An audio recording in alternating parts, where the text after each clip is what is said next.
There's like two core mechanisms within this. One is like you set your own goals, like no matter what those goals are, and your accountability partners help you achieve those goals. Those goals can be small, large, so on and so forth.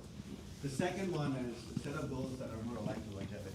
So if you think about physical activity alone, from a longevity perspective, you're looking at, I need to do sprint training, I need to have some VO2 max stuff, I need to have cardio-related things, and flexibility.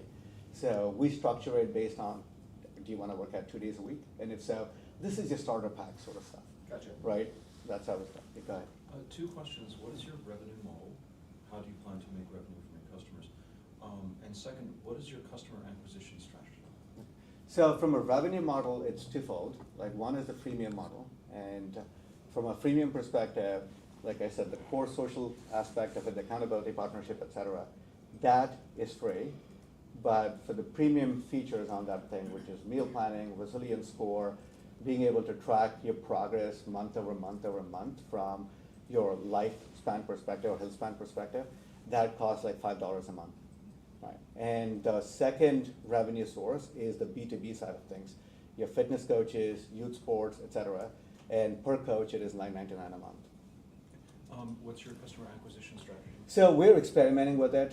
So far, it's been like relatively organic, but we are noticing some trends with respect to using TikTok, Instagram ads. Those are 2 things that seem to like get the initial pull, and then using micro-influencers, like not really large influencers. So think of influencers who have about 10,000 followers. Somebody like who have a lot more of a pull with their following. And those sort of micro-influencers are an area that we're starting to explore. Yeah, like you said, we are. Use this. Is it working? I don't know. That mic is for the live stream. I think, like you said, we are experimenting a lot with our growth strategies. One thing we did notice is like we get a lot of traffic from different parts of the world, like from Africa, like Costa Rica, and like so we're just trying to see like why and like what those pulls are and like where it makes sense for us to double down on. But we're definitely a lot in an experiment stage, and we will continue to do so for the next few months for sure. Ashla?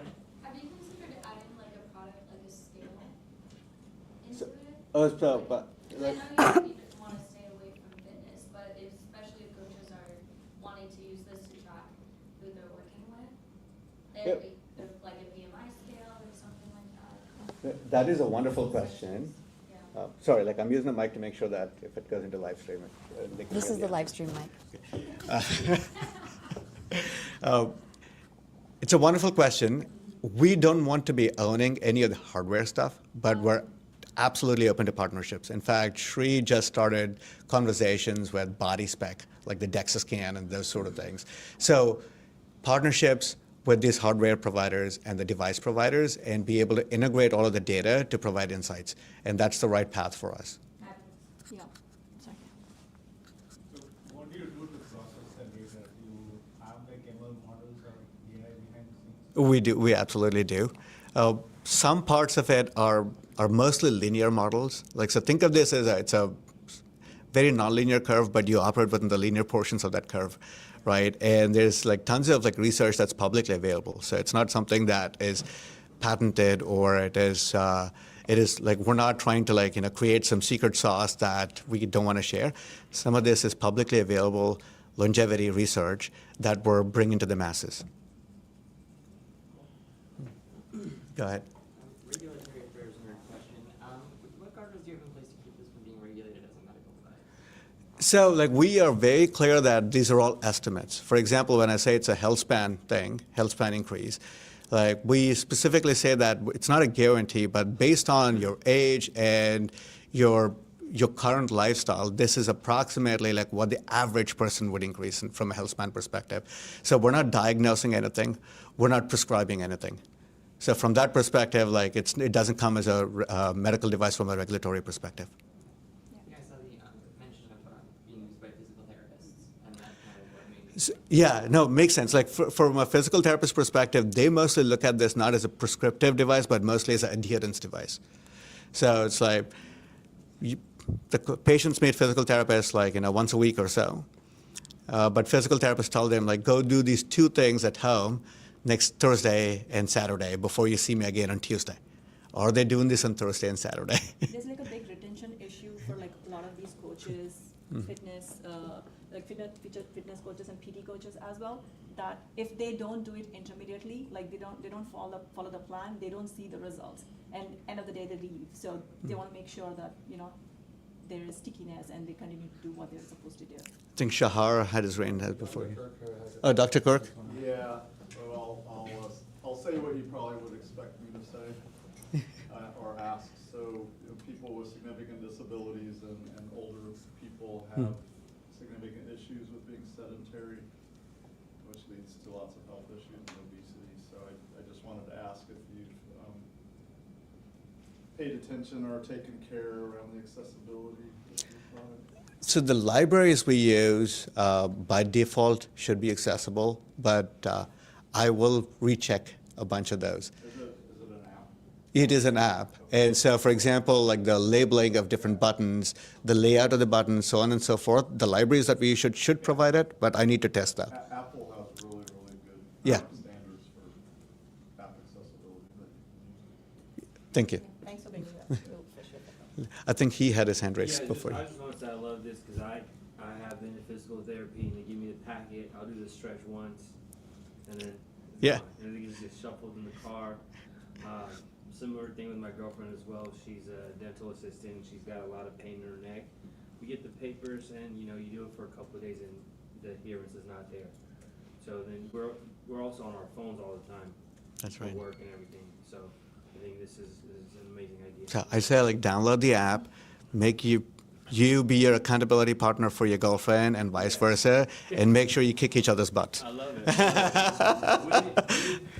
Would I be able to like snap a photo of what the physical therapist gives me to digitize it, or is that something that they would? So from a coach perspective, the coach plans, they can upload JPEGs or PDFs. But from your perspective, you can always like put a goal there saying like do these like strength trainings, so on and so forth. And the app will kind of like keep reminding you, your accountability partners will remind you. Sorry, like Adam behind you, like there was a hand before you. Have him ask first. All right, Adam, go ahead. That was nice, thank you. Actually, it's just brainstorming a little bit. You guys got a great idea. I love the accountability factor because when I started doing that with certain accountability partners that shall remain nameless, that might be in the back room, I boosted my compliance with doing it a lot more. So I think you're definitely onto something. One of the things that just as I was watching your kind of scalability as you move into your next price points, right? So now you're talking about your, from freemium to premium. One of the things that I think is interesting about the idea around the kind of the social aspect of this is sharing socially what's working for them. So it's not just all the stuff that's out there, right? But it's like, hey, I'm from, Chile, and I've got a recipe that's really in line with this thing, and it works really well, and here's how many calories it is, and all that. Just kind of keeping that social network going and building each other's practice. That just thing. Yeah. That's a wonderful idea. That's basically like, that's how we initially did a lot of experimentation on Facebook Yeah. groups, and that is like one of the things that, I think that's one of the reasons we started, because Yeah. we realized it works. Yeah, it's really valuable. It's a great idea. Thank you.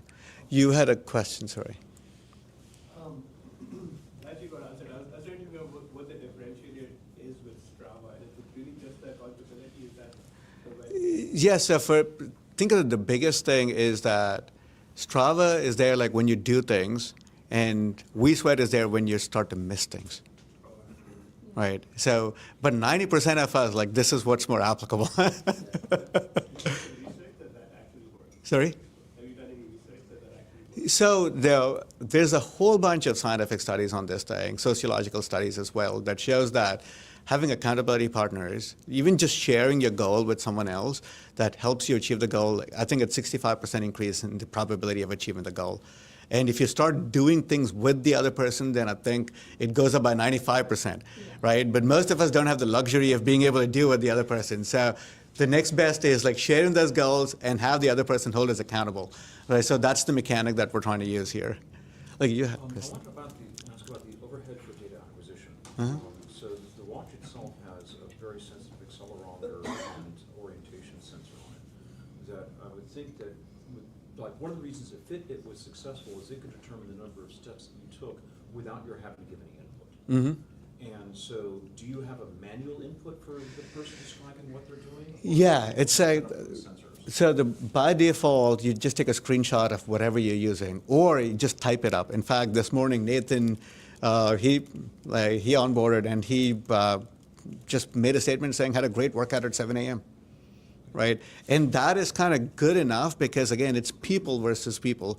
We're not trying to validate like how much intensity you worked out with, so on and so forth. It's more about, did you move? Did you do things today? And that's for his accountability partners, right?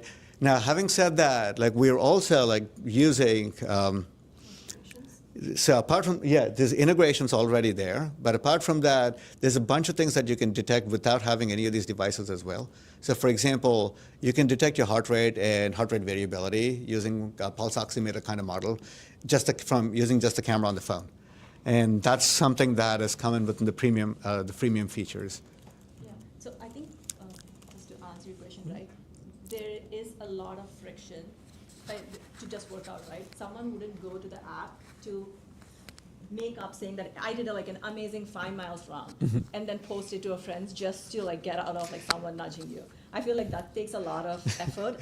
They much rather like just go for like 10 minutes. Okay, I'm done. Like, so our model is like not to penalize someone for like not being accurate. It's just like, hey, someone is waiting for you, so you just check in and make sure that you submit something. So at least that's our philosophy. Well, the question I was more asking is that the ease of data, it's a data acquisition. Right. Case, and that lessening the overhead for data acquisition will get people to use it more consistently. The example I gave was Fitbit, where you don't have to give it any input for it to be able to do the recording for you. And I'm not necessarily saying that somebody's going to go to the overhead of cheating to say I had a great workout when they actually didn't do anything, but that you can say, you can at least measure how much they walked, how much they ran, how much they biked, how much they worked out, just your bench pressing weights and other stuff like that, so they can automatically get that data. I think that is fair, like using the accelerometers. Yeah, so you want to reduce that friction of use as much as possible so the application doesn't fall into disuse. Yeah, that absolutely makes sense. Appreciate the feedback. Go ahead. So you glossed over one word that really stuck out to me and then never talked about it, and that was gamify. Yes, go ahead.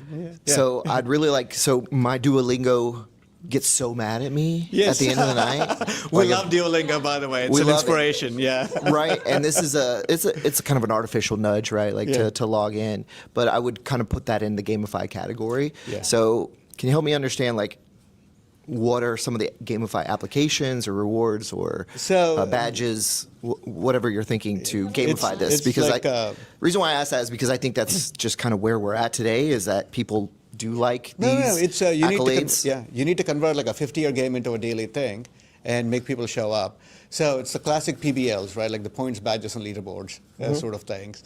And that generally tends to work from a gamification perspective, right? The one is like this sprig. This is my plant, and I'm growing it every day. And it grows based on the goals that I have. As long as I'm hitting my goals, it continues to grow. I miss a goal, it starts wilting a little bit. So like it's like, There you go. She's not been that consistent. By the way, I'm her accountability partner. I just nudged her last night too. So she better work out today. It's like a Tamagotchi. Just you got to feed it every day. Yeah, it's a Tamagotchi. Exactly right. And then you also have leaderboards within individual teams. So like almost everything is organized as teams. Again, our philosophy is that like if you want to be there when people don't show up, things got to be a little bit more private, right? You don't want to publicly announce to like 10,000 people that you're not doing shit, right? So it's mostly about there's 3 or 4 people, if they notice you're not doing stuff, that's good enough, right? So like everything is based out of teams, and when you go to a team, like for example, this is with my parents, by the way, like, and my mother actually kicks both my dad's and my butt in terms of number of steps she takes. Like she's consistently hitting like 20,000 steps. I have no idea how she does it. I feel she's gamifying it, but whatever. Right, so you have the chat, you have the overview, and it shows the streaks, it shows the points that you made. So there's leaderboard for every group as well. Can you show the people online? Oh yeah, right there. You need to go closer. So in terms of activities, points, there's leaderboards, and then you can create challenges, right? Like, so there's like several different groups that people have created. There's like 10,000 steps a day challenge, March streak challenge. Like, hey, have at least a 14-day streak in March, sort of thing. And those sort of mechanics, game mechanics, seem to work well. Okay, thanks for answering my question. Usually I start with this problem statement, but in this case, I'm going to end with it. So usually what happens is I'll have a pretty good, like a workout streak going on, and normally, right? Like 3 months, I'm building good. Then something happens, I skip 1 day, right? Without knowing it's like 2-3 days, and then it's like a week. And before I realize it's a month, and then I gain like 5 pounds.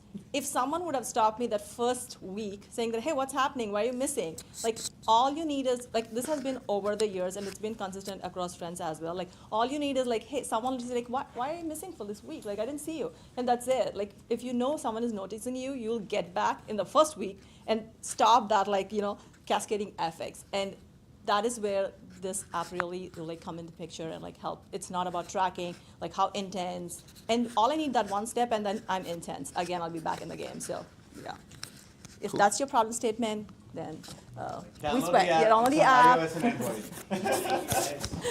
Oh, thank you.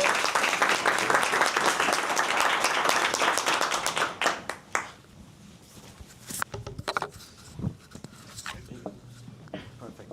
Thanks, everyone.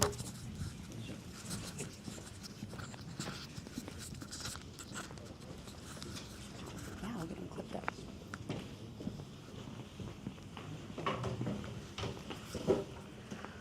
We'll be more prepared this time. We'll get you clipped in. Thank you.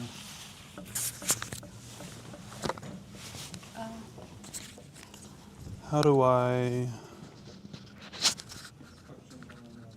Oh, thank you.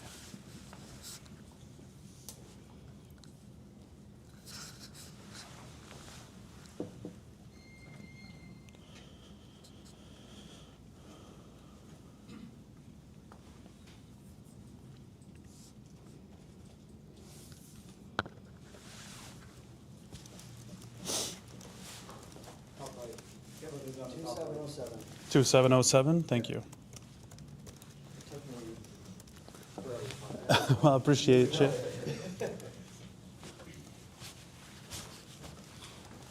Oh, entire screen. It's fine.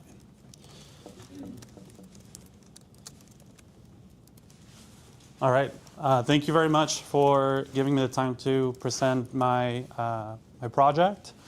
I'll be sharing DocuScout today with you guys. My name is Ruben. I'll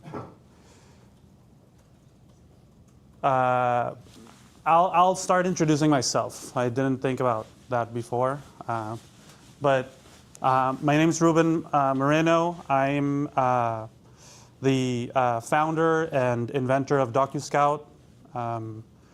I built this project 1.5 years ago, and I've been working on data engineering and software engineering for the past 10 years.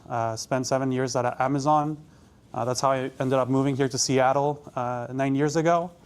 And I've been working on my own consulting company for the past 4 years. We have 10 engineers and 3 designers in our team. And we build data engineering and software engineering solutions for small and medium businesses. DocuScout is our software as a service tool. It's a quoting tool specifically for distributors and manufacturers.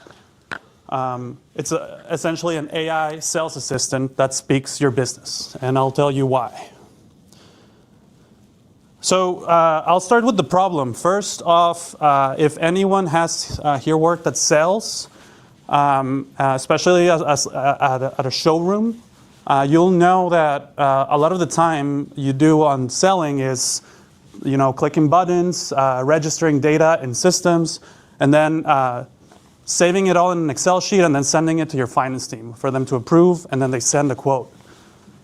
So we found that sales reps lose about 17 hours per week on emails and pricing, CRM updates, and all these processes that are super important. They need to happen.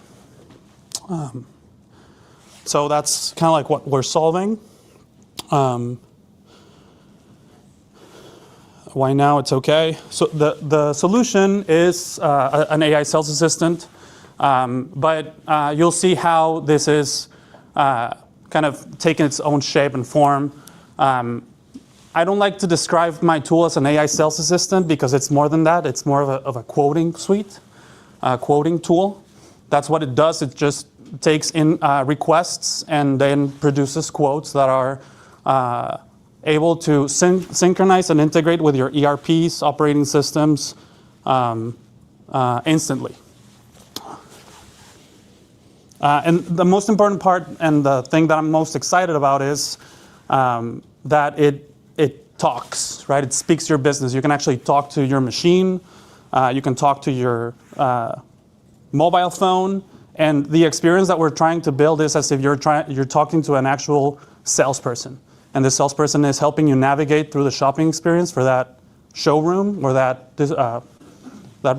sale, and helping you achieve the sale or do the sale.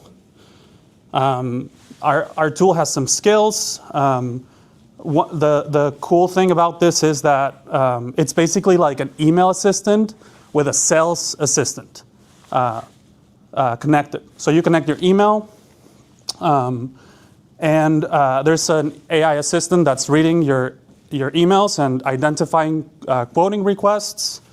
There's a feature called one-click quoting. You can just click it. It produces a quote that synchronizes with your ERP, Salesforce, SAP, NetSuite.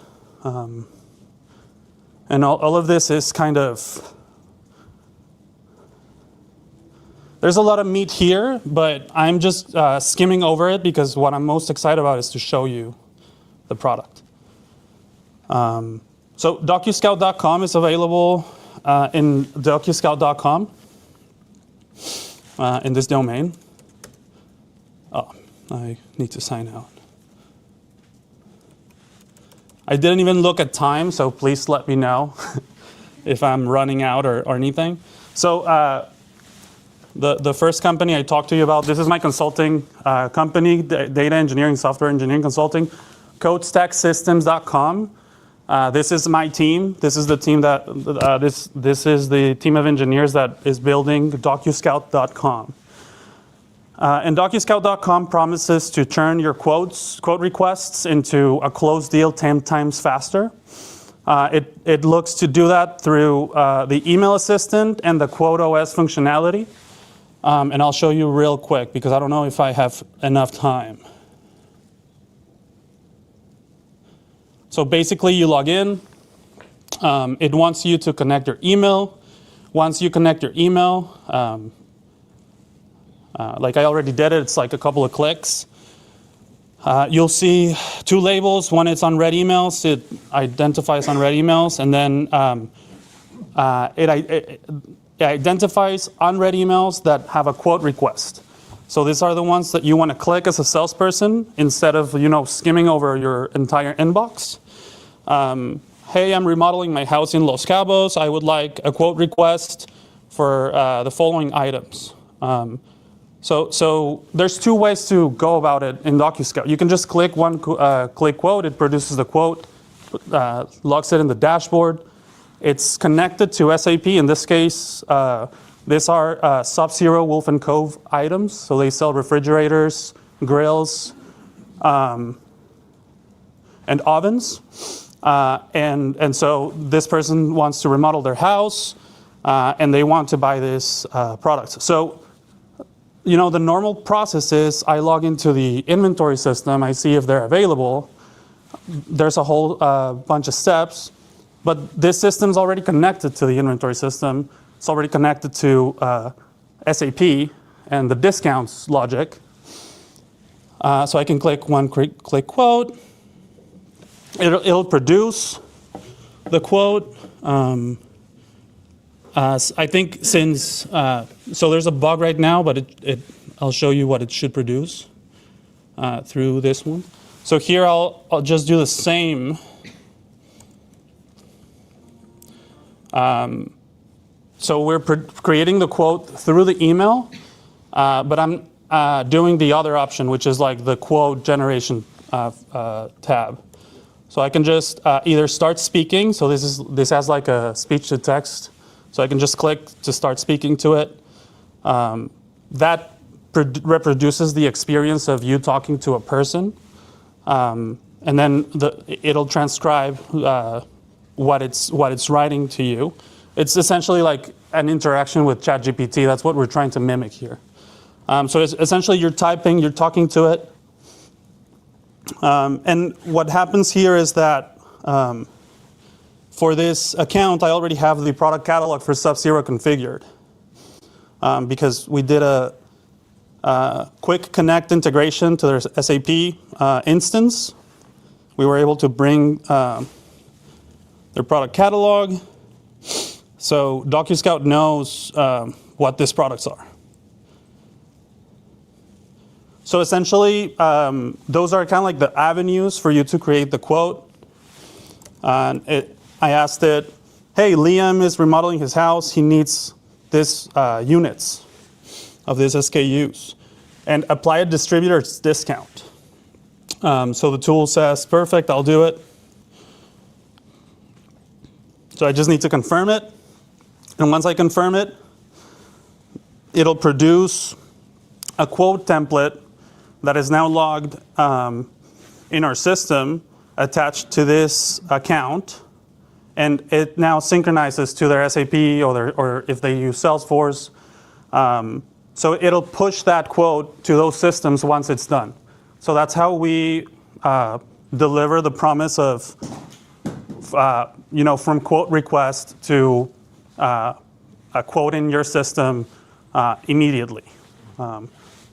And in order for us to do that, we had to, connect the SAP instance. It's just like an API, and verify the product catalog and add the business rules. Whether we can pull we can pull them from the system if they already exist and are configured in the right template, or we can just manually configure the rules. And this is how DocuScout can speak your business and help you create quotes instantly. And that's it. That's all.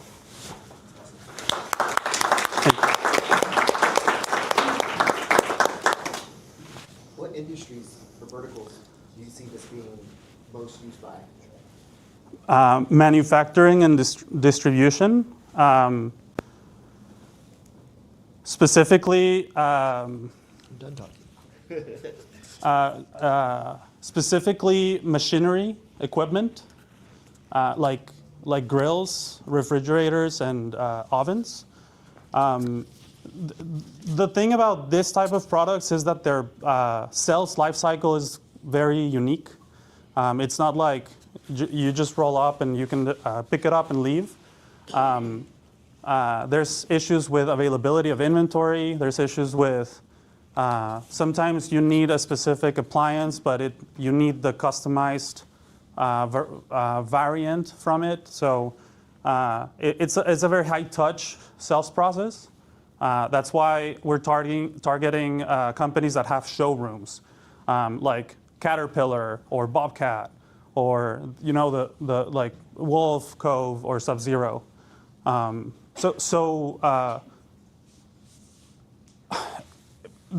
Equipment, and it's like multi-industry. So I struggle to kind of pinpoint the industry. But right now we're targeting distributors and manufacturers. We're working with one of the showrooms of Sub-Zero Wolf and Cove, and we're looking to work with the 179 other showrooms in the country of Sub-Zero Wolf and Cove.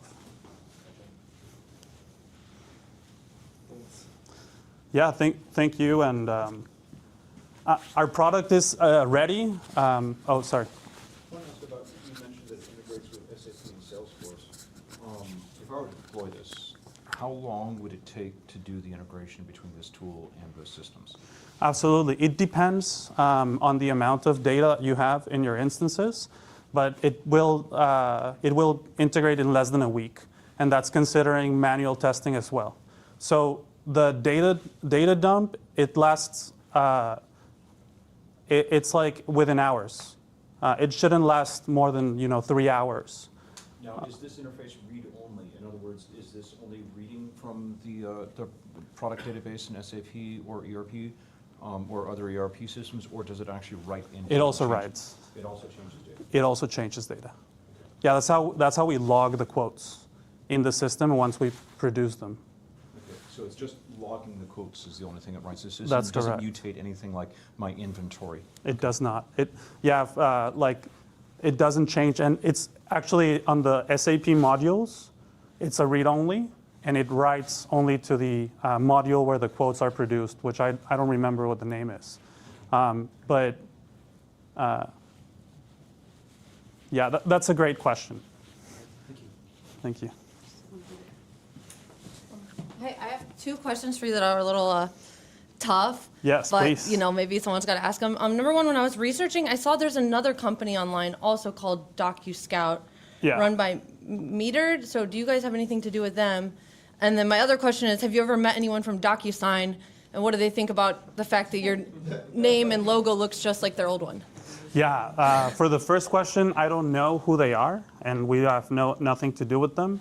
And for the second question, no, and I don't know what they think of it. I don't care. So could you still run your business even though you have the same name as someone else? Would you guys need to grab all the IP, the register and trademark that before them? Oh yeah, so we actually registered and trademarked DocuScout. We hired a legal firm here in Seattle to help us do all of that. We actually rolled up our LLC, CodeStacks LLC into DocuScout's new LLC. The other guys might need to cease and desist. Yeah, I mean, I'm just focused on getting customers, getting the word out there that there's a new solution for CPQ tooling. Most showrooms that I've talked with, they use SAP or Salesforce, or are exploring using more novel ERP solutions like Odoo or Soho. We can integrate to all of those. I guess it would be amazing to get acquired by DocuSign.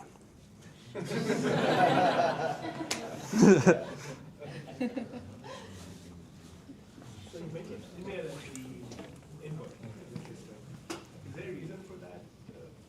Sorry? Other input streams like Yelp or Slack that you considered? Or is Oh, email thank you. Yes, that is. Thank you for that question. Actually, this is what's most exciting for me. I guess I just miss it because I'm trying to explain what the tool is. But DocuScout is looking to be an extension of your sales team.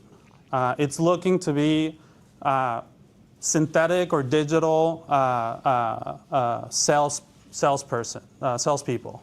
And the way to achieve that is through having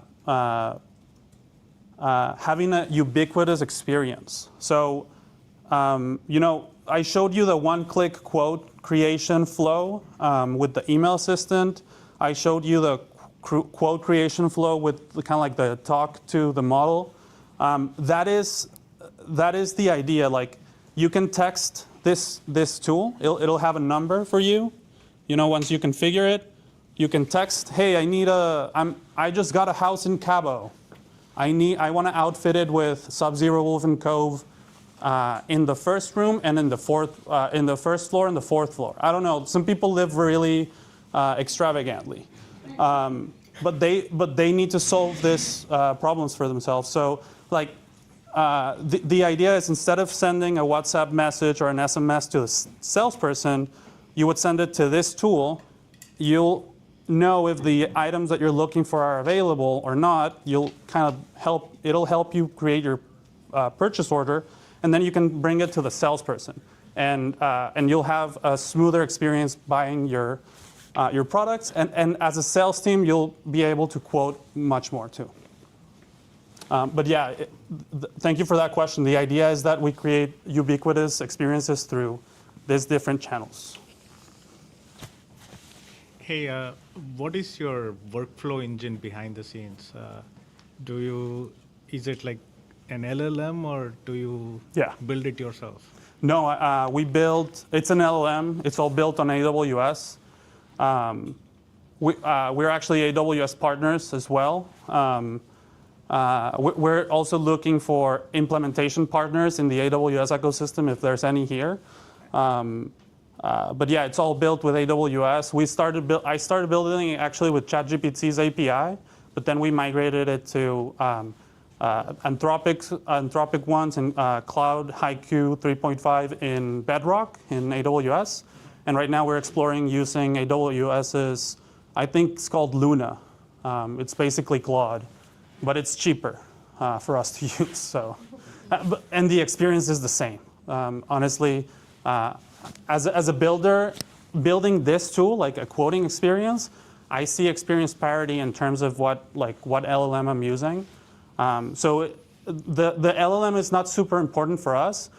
What matters most for us is our data mart, kind of like the data architecture behind the processing of the engines rule with the product catalog, and then generate the quote generation. The LLM in the back end is mostly just like an intake form, where we're like translating the input from the email or from the, yeah. Just a quick question about kind of like your ideal user. Is it like the salesperson on the floor specifically, or is it like contractors that are coming in to buy? I know that, you know, as a former, in a past life, salesperson, it's kind of hard to sit through more training and, you know, adopt a new tool, and there's all sorts of other tools out there. Just curious as to, you know, how you're thinking about tackling that problem. Absolutely, and I think that's like one of the biggest challenges that we'll have, just like implementation with the teams and the team's resistance to new tools. Because when we talk about new software, they immediately think about the SAP implementation that they were part of and all the brain damage that brings to everyone. That's so something that's super important for me as a builder for this tool is that this really feels like a human experience. Like you're really talking to a person. And if the moment when it doesn't, it transfers you to the next workflow where a person can help you. For the salesperson, the idea is that you don't need any training in terms of how to interact with the tool, because it's like talking to another salesperson that knows what the business is doing, the processes. I guess the training would be in terms of how to configure the business rules engine and the product catalog, but for that reason, we simplified the tool. It has 4 tabs that matter, and we're trying to reduce the number of screens as much as possible, so that when you come in, it's because you're editing a business rule, and it's just like super simple. It looks like a toy. That's kind of like the idea. And so that we get that buy-in from the sales team, and so that when we show it to them, it feels like something that will help them instead of them helping the process. So when you're selling this, like who do you see as the champion internally, and who's going to actually like go and use the tool itself? Yes. So the territory sales manager is kind of like the person that we're targeting for the sale, because that person's the one that has the sales goal, and they're the ones who want to quote more. So they're the ones who are kind of pushing in new system implementations. But there's definitely like a senior salesperson that we need to kind of enamor or like have their buy-in from the get-go. And help them understand that this will really help them get back those 15 to 17 hours a week that they're losing to just working with tools, right? So that's kind of what we're just trying to get the buy-in. Right now we're working with one showroom.